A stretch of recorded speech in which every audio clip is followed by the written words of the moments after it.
신약성경 90쪽 누가복음 3장 1절부터 20절까지의 말씀, 소리를 좀만 줄여주시면 감사하겠습니다.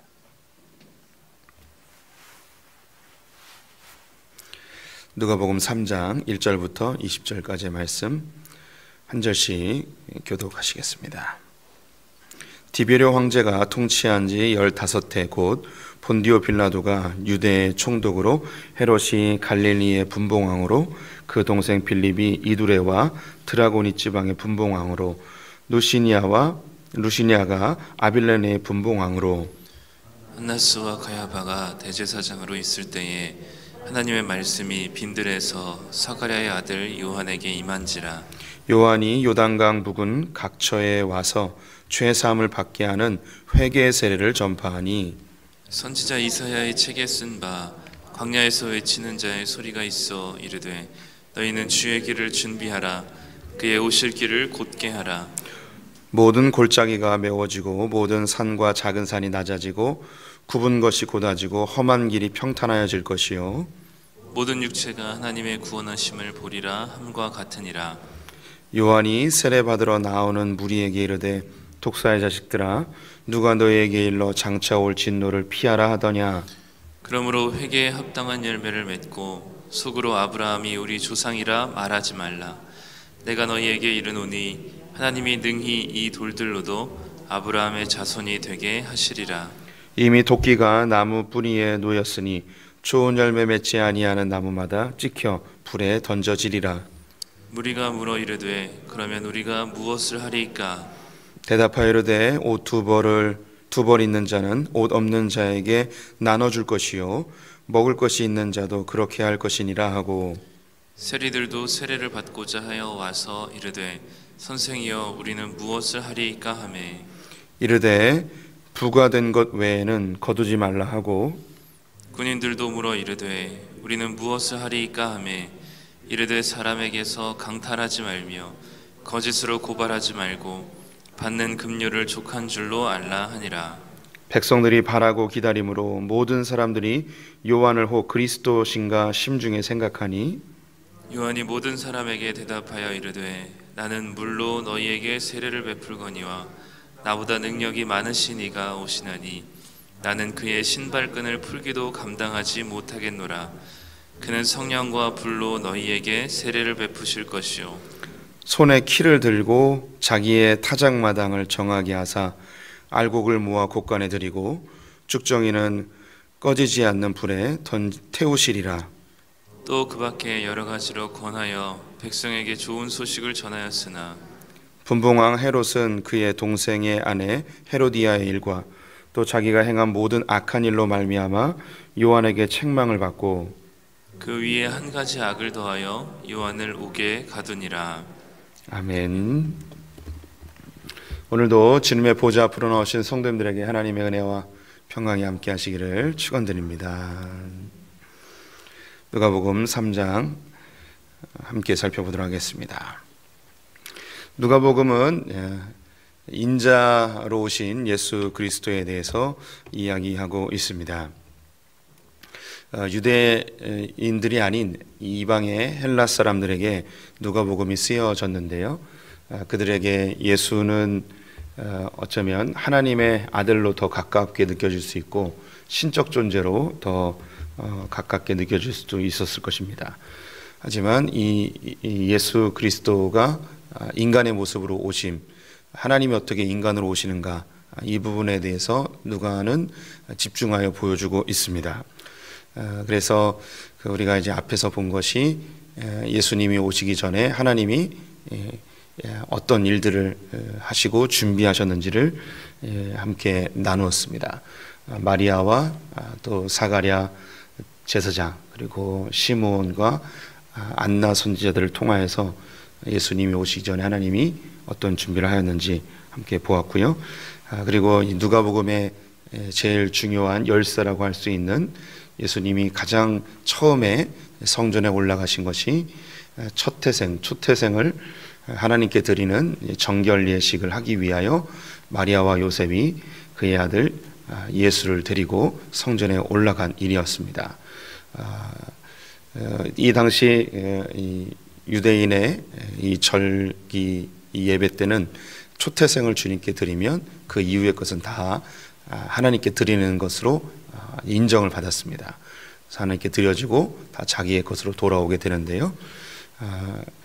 이 마지막 예수님의 사역이 성전에서 자기의 진정한 아버지신 하나님 아버지께서 자기를 초태생의 열매로 하나님이 드리고 이 땅에 있는 모든 열방에 있는 모든 사람들을 하나님의 자녀 삼는 인침을 주는 초태생으로 자기 아들 예수를 드리게 되어집니다. 이것이 누가복음의 처음과 마지막을 이야기하는 이 전체의 흐름이라 할 수 있겠습니다. 그러면 이제 인간 예수로 오신 그 예수님이 하나님의 초태생으로 어떻게 드려지는지 그 이야기를 이제 하나하나씩 이제 풀어나가게 되겠죠. 오늘 예수님의 사역을 예고하는 세례 요한의 등장이 나타나게 됩니다. 1절을 보면 다른 복음서에는 없는 역사성과 시대성을 알려주는 중요한 구절이 나오죠. 디베리오 황제가 통치하던 15대 해에 있었던 일입니다. 디베리오는 로마 제국을 세운 옥타비아누스 아우구스투스의 아들입니다. 티베리우스라고 일컬어지는데요. 성경에서는 디베리오라고 되어 있습니다. 그리고 이제 본디오 빌라도가 유다의 총독으로 이제 세워진 때입니다. 그리고 이제 헤롯이 이제 갈릴리의 분봉왕으로 헤롯 빌립이 이두레의 분봉왕으로 세워진 때였습니다. 헤롯 대왕이 죽고 나서 이 유대 땅은 세 개로 나뉘어져서 이제 분봉왕이 세워집니다. 이 유대 지역에는 헤롯 아그리빠가 세워지고 그리고 갈릴리 지역은 헤롯 안티파스가 세워집니다. 여기서 그냥 헤롯이라고 되어 있죠. 그리고 이두메 지역에 헤롯 빌립이 세워집니다. 세 아들에게 나눠지게 됐는데요. 그런데 헤롯 아그리빠는 통치를 잘 못했습니다. 그래서 그 유대 지역에 이 본디오 빌라도가 총독으로 내려와서 통치를 하게 되어졌습니다. 그리고 2절에 보면 안나스와 가야바가 대제사장으로 활동하고 있는 때였습니다. 예수님이 끌려가서 신문을 받으셨던 그 대제사장의 집들이 바로 안나스의 집이었고요. 그리고 그 당시에 대제사장이 이제 가야바였습니다. 가야바는 안나스의 사위이기도 하고요. 그래서 지금 1절과 2절에서 그 당시 이제 정치적 상황을 자세하게 설명하고 종교적인 상황도 설명하고 있었습니다. 그 당시 신의 아들로 불려지던 사람은 황제였습니다. 티베리우스죠. 그리고 유대인들에게 가장 권세 있고 하나님에게 가장 가까운 사람은 대제사장이었습니다. 그런데 2절 후반부에 보면 하나님의 말씀이 빈들에 있는 요한에게 임하게 됩니다. 하나님의 말씀이 황제에게도 임하지 않고, 즉 정치적인 권세를 갖고 있는 자에게 임하지 않고 종교적인 권세를 갖고 있는 대제사장들에게 임하지 않고 빈들 아무것도 없는 광야에서 있었던 요한에게 하나님 말씀이 임하게 되어집니다. 이것이 우리에게 주는 메시지는 매우 강력합니다. 어쩌면 우리의 관심사항은 이 시대의 영적 지도자라고 불려지는 어떤 유력한 사람들이나 혹은 큰 교회, 이름만 대면 알 수 있는 그런 유명한 종교 지도자, 뭐 이런 사람들에게 관심이 갈 수 있습니다. 또 목회자들 중에는 정치적인 영향력이 있어서 정치인들이 어떤 목회자 앞에 와서 무릎을 꿇고 기도를 받거나 조언을 받는 뭐 그런 유력한 사람들이 있을 수 있습니다. 그런데 하나님은 늘 원칙을 갖고 운행하십니다. 하나님은 변함이 없으시죠. 예수님 당시나 아니면 그 이전에나 언제나 하나님의 말씀이 누구에게 임하는가? 놀랍게도 이런 빈들에 있는 요한과 같은 무명한 자들에게서 하나님의 역사가 일어나게 됩니다. 사사기에 나오는 12명의 사사들의 공통점이 있다면 그 당시 사회적으로 인정받지 못하는 연약한 존재들, 무력한 존재들을 통해서 하나님의 역사가 이루어져 가고 있었습니다. 하나님이 사용하신 인물들 중에 유력해 보이는 사람들도 있습니다. 하지만 그들은 신분적으로는 유력해 보일 수 있지만 그들의 심령은 늘 가난하여서 그 누구보다도 하나님과 가까웠던 자들이죠.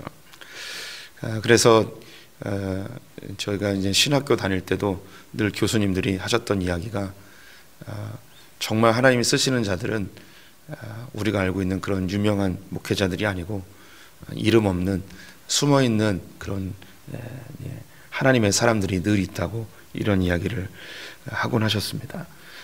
제가 신학교 다닐 때는 눈이 늘 위를 향해 있었는데요.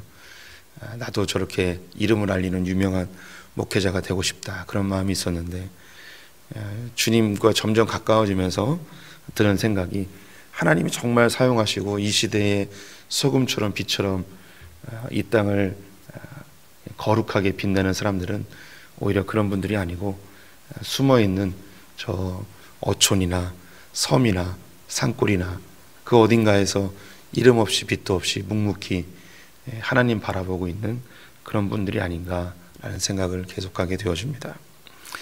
우리 성도님들도 하나님의 말씀이 하나님의 나라가 어디 있는가라고 묻는다면 우리가 눈을 들어보는 그 어딘가에 있지 않고 어쩌면 내 등 뒤에 숨어있는 어딘가에 하나님의 나라가 있다 할 수 있겠습니다.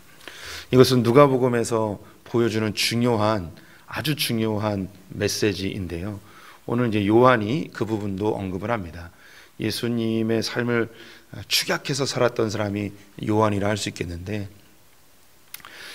이 누가복음에 나오는 인물들은 끊임없이 위를 바라봅니다.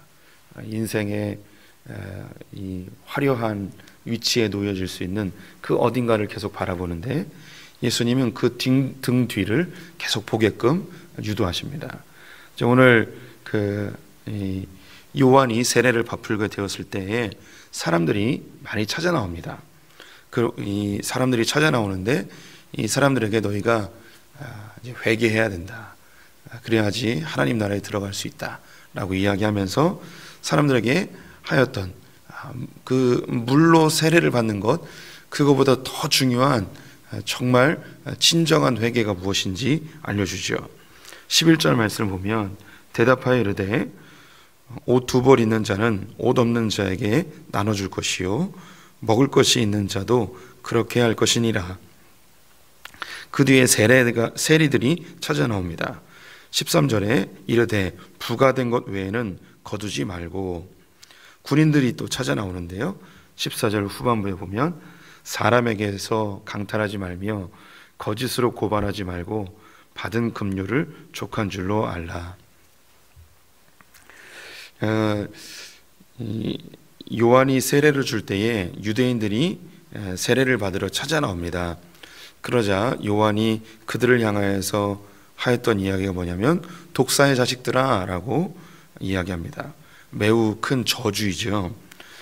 그러면서 하나님은 돌들로도 아브라함의 자손을 만들 수 있다라고 이야기합니다.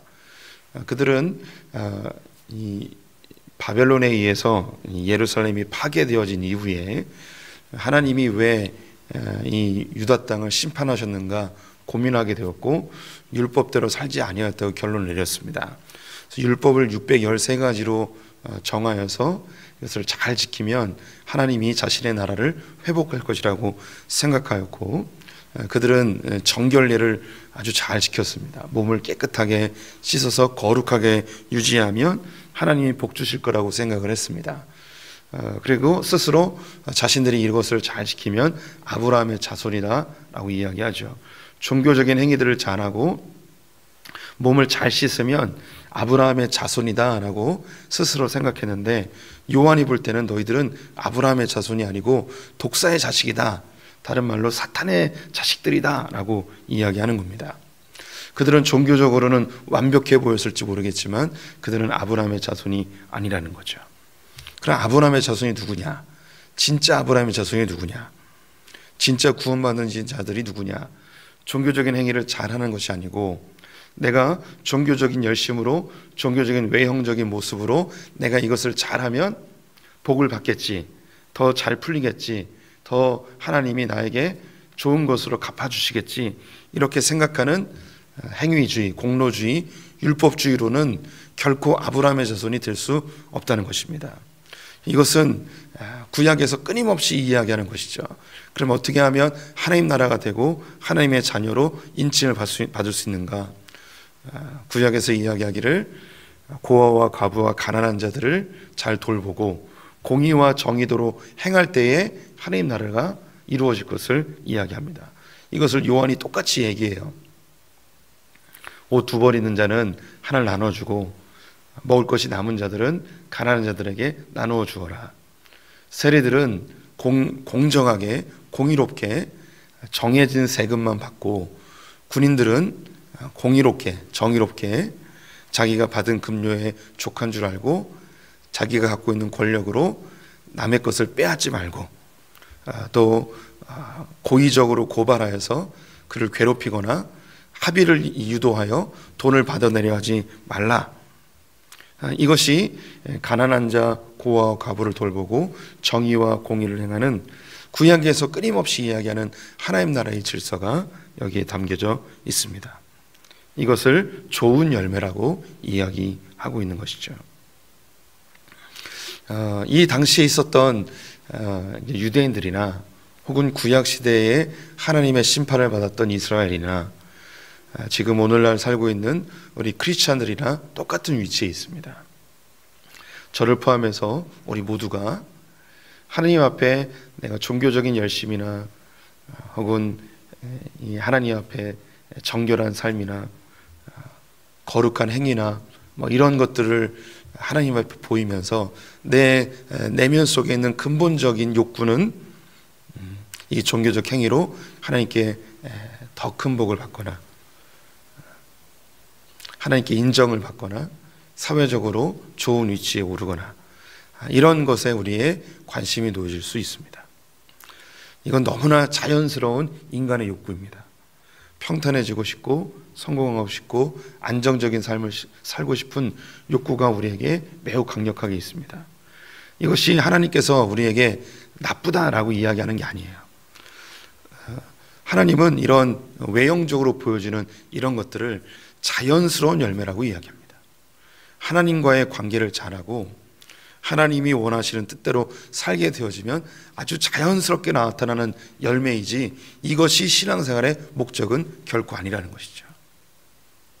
신앙생활의 목적, 하나님과의 관계 속에서 주님의 뜻이 내 삶 가운데 실천되어지는 것입니다.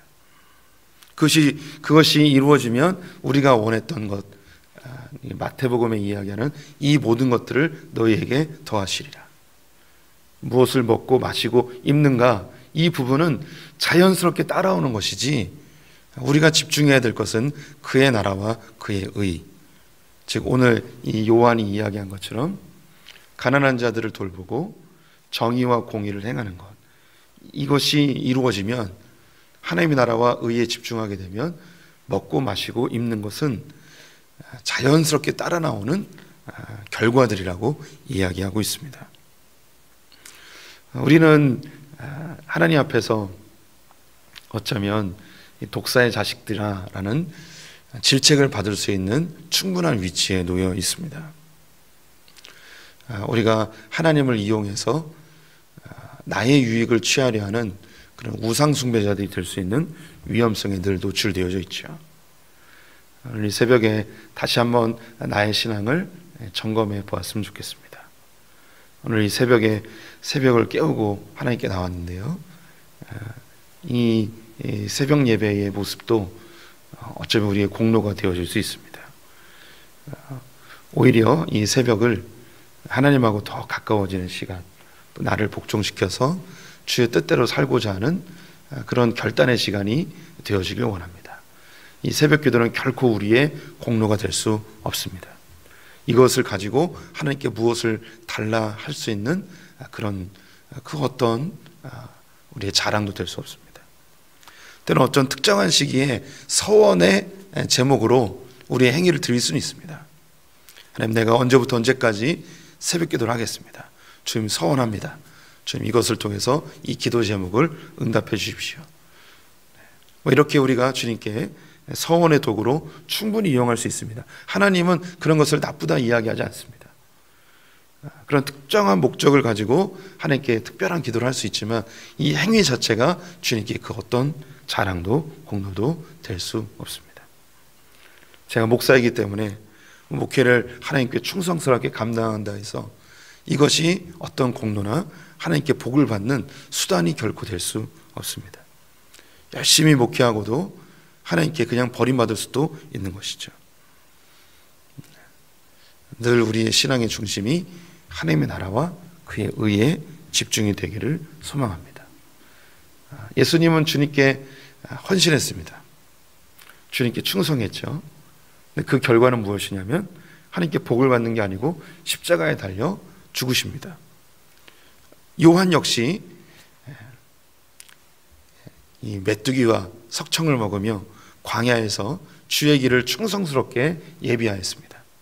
그럼 우리의 사고라면, 우리의 계산법이라면 이렇게 열심히 헌신하고 수고하고 모든 사람의 추앙을 받고 이 사람이 혹시 메시아가 아닌가라고 그렇게 인정받는 이 사람을 하나님 복 주시고 높이 세우셔야 되는데 그의 결론은 무엇인가? 18절부터 20절에 있는데요. 제가 읽어보겠습니다. 또 그 밖에 여러 가지로 권하여 백성에게 좋은 소식을 전하였으나 분봉한 헤롯은 그의 동생의 아내 헤로디아의 일과 또 자기가 행한 모든 악한 일로 말미암아 요한에게 책망을 받고 그 위에 한 가지 악을 더하여 요한을 옥에 가두니라. 너무나 충성스럽게 하나님의 일을 담당하고 많은 백성들에게 복음의 좋은 소식을 전하였는데 그에게 온 결론은 무엇이냐? 그가 받은 결과는 옥에 갇혀 결국은 목이 잘려 죽게 된 것이죠. 우리가 모두 다 이렇게 요한처럼 살지는 않습니다. 하지만 우리가 주목해 보아야 할 것은 하나님 앞에 충성스럽게 자기 일을 감당하고 하나님 나라를 위해서 헌신하였을지라도 그 결과가 이 세상이 이야기하는 그런 보기 좋은 것으로 끝나지 않을 수도 있다는 것입니다. 우리의 신앙생활을 높은 곳에 이 땅의 그 화려함에 두지 말고 늘 하나님 나라에 집중하는 성도님 되시기를 축원드립니다. 기도하겠습니다.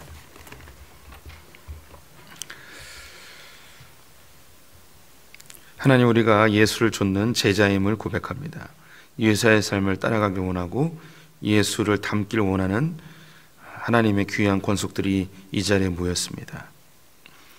예수를 닮아야 한다고 고백하면서도 주님이 지신 십자가는 두려워하는 우리의 연약함을 또한 이 시간 고백합니다. 이 복음이 주는 달콤한 열매는 취하면서 이 복음이 주는 쓴 불의 십자가는 우리가 감당하기를 싫어하는 연약함도 고백합니다. 하나님, 우리가 무엇을 먹을까 마실까를 이 복음 안에서 찾는 자들이 아니라 하나님의 나라와 의에 집중하는 자들 되게 하여 주시옵소서. 하나님, 우리가 스스로 하나님의 자녀라 자랑하지만 어쩌면 주님 앞에 독사의 자식들이라고 칭함받을까 두렵습니다. 늘 복음의 그 핵심의 그 본질에 거하는 소풍의 성도들 다 되게 하여 주시옵소서. 오늘 하루를 주님께 부탁드리며 예수님의 이름으로 기도드렸습니다. 아멘.